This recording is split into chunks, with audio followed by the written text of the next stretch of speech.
Këtu do t'i veçoj 2 arsimtarët e mi, të cilët më uzuan për jetën e mëtejshme. Do të përmend me shumë dashuri Suleman Elesin, i cili më mësoi edhe më ngjalli dashuri për gjuhën dhe letërsinë shqipe.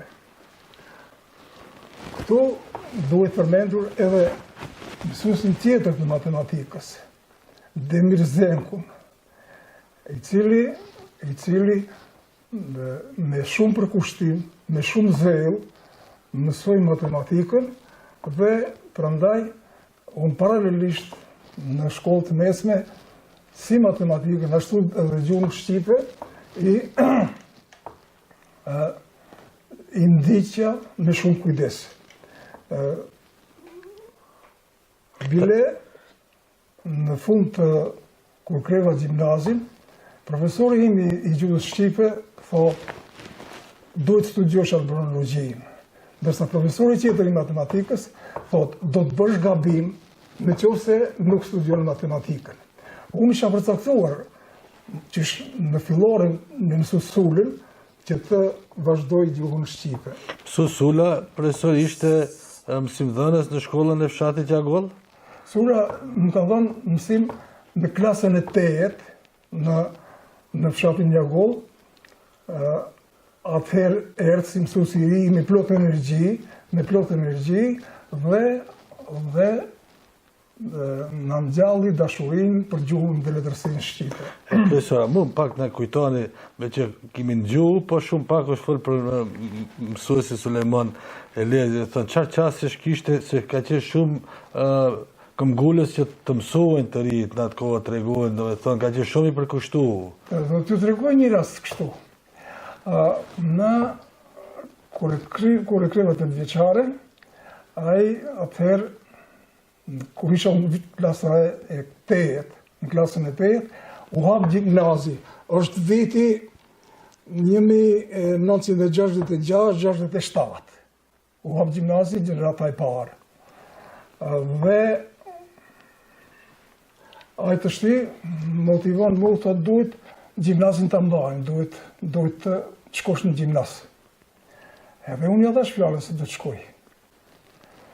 Në 1 shtator të vitit 1967, unë kaloj për rreth shkollës, edhe dul në dritar edhe në thret me emre. Pse nuk je në shkollë? Atëherë, shkolla e mesme fillon të në 5 shtator. Ndërsa shkolla fillon në 1 shtator. Derivon, kështu ishte. Edhe zbriti, fluturoj, edhe më duk për para. Pse nuk je në shkollë? Unë i them, do të shkoj.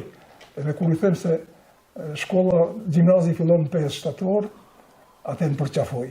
E thot, e mba fjallën. Thot, ishte energjia e tij e cilat pushtonte dhe ishte përkushtimi i veçantë dhe jashtëzakonshëm. Dhe kombëtar shumë i madh, a? Edhe kombëtar shumë i madh edhe arsimtar. Mos bisedojmë për atë kombëtar shumë i madh, edhe mësues nuk kam njohur mësues më të mirë se zotëri Sulën të Shqipës. Do thotë është për mua ka një vend të veçantë në kujtesën time.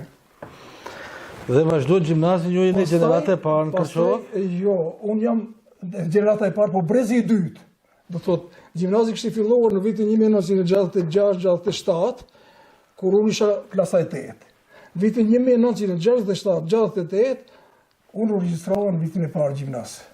Në gjimnaz, aso kohë, brezi i parë, unë ashtu e quaj, për arsye se gjenerata e parë, po 2 breza ishin vetëm.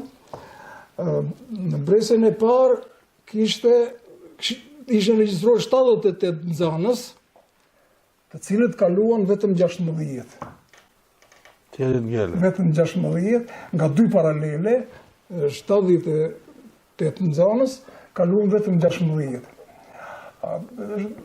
Do thot ishte një herje e këtyre nxënësve që të mbyllit. Mirë po, ligjit atëhershme ishin që në 16 mund të ekzistojë paralelja, edhe u formu paralelja vitit dytë. Edhe u regjistruam ne në vitin e parë, 49 nxënës. 49 nxënës, të cilët kaluan vetëm 13. Dhe ata të cilët ishin vitin 2-16, u përgjysmuan që të mos ekzistojë më paralelje vitit 3, edhe në 5 shtator të vitit 1968 tashti, ata të vitit 3 ndanë për paralelet, edhe neve 13 në ndanë për paralelet Maqedone. Unë isha në një paralele 3 vetë ishim, ashtu në këshin daga 2-3 në për paralele, edhe në orën e partë kujdesarisë, kujdesari i klasës gjithë orën në murë me ne. Thot ju duhet të mësoni, ju duhet kështu, duhet ashtu. Veç që nuk na tha se për ju nuk është shkolla.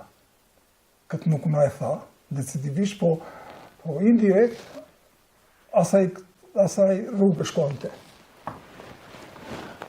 Në ajo orë 30 minutë që atë që zjatë kujdestaria, ishte sa një shekull. Kur kry ora, dola nga ora, edhe zbresim të gjithë, po si kur ishim marrë vesh, të gjithë zbritëm të parku i gjimnazit, edhe vendosëm që këtu nuk ka bukë, do të shkohen dikund.